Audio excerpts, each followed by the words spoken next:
Hello guys, അങ്ങനെ cinema കണ്ടിറങ്ങിയപ്പോഴാണ് ഞങ്ങൾക്ക് നല്ലൊരു പണി കിട്ടി ഞങ്ങൾ മനസ്സിലാക്കി കേട്ടോ. കാറ് പഞ്ചറായി. എനിക്കല്ല, ചേട്ടനാണ് പണി കിട്ടിയേട്ടോ. ഈ പാതിരാത്രിക്ക് കിടന്ന് ഇത് മാറ്റാൻ നിൽക്കണമല്ലോ. എൻ്റെ വല്ല ഹെൽപ്പ് വേണമെന്ന് ചോദിച്ചപ്പോൾ ചേട്ടൻ പറഞ്ഞു, നീ ഇനി ഒരു ഹെൽപ്പും ചെയ്യാൻ നിൽക്കണ്ട, നീ ഒരു ഭാഗത്ത് നിന്നാൽ മതി എന്ന് പറഞ്ഞു. അപ്പം ഞാൻ വെറുതെ നിൽക്കണ്ടല്ലോ, വീഡിയോ എടുക്കാമെന്ന് വിചാരിച്ചു. അപ്പോൾ ആരും ഉണ്ടായില്ല കേട്ടോ. സെക്യൂരിറ്റിക്കാർ ഇടയ്ക്കൊന്ന് നോക്കുന്നുണ്ടായിരുന്നു, പക്ഷെ അവർ ആ ഭാഗത്തേക്കേ വന്നില്ല. ഹെൽപ്പ് ചെയ്യേണ്ടി വരുമല്ലോ എന്ന് വിചാരിച്ചിട്ടാവാം എന്നാണ് എൻ്റെ ഒരു നിഗമനം. അത് കഴിഞ്ഞപ്പോൾ ഇവന്മാർ എന്ത് ചെയ്തു, ഓരോ ലൈറ്റ് വെച്ച് അവിടുന്ന് ഓഫ് ചെയ്യാൻ തുടങ്ങി. അവർക്ക് മനസ്സിലായി ഇപ്പോഴൊന്നും പോണ ഒരു ലക്ഷണം കാണാനില്ലാന്ന്. എനിക്കിങ്ങനെ ഇവിടെ നിൽക്കണപ്പോൾ ഏതൊക്കെയോ ഹൊറർ സിനിമയൊക്കെ ഓർമ്മ വന്നേ. മറ്റേ ആരുമില്ല പാർക്കിങ്ങിൽ, ഞങ്ങൾ മാത്രം. ലൈറ്റൊക്കെ ഓഫ് ചെയ്തപ്പോൾ ആ പേര് ഇരട്ടിയിട്ടോ. പിന്നെ ചേട്ടനുള്ള ധൈര്യത്തിലാണ് നിന്ന്.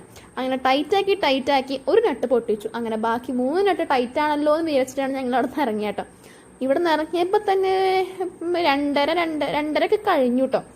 അങ്ങനെ അടുത്തതുപോലത്തെ വീഡിയോസിനായി നമുക്ക് പിന്നെ കാണാം.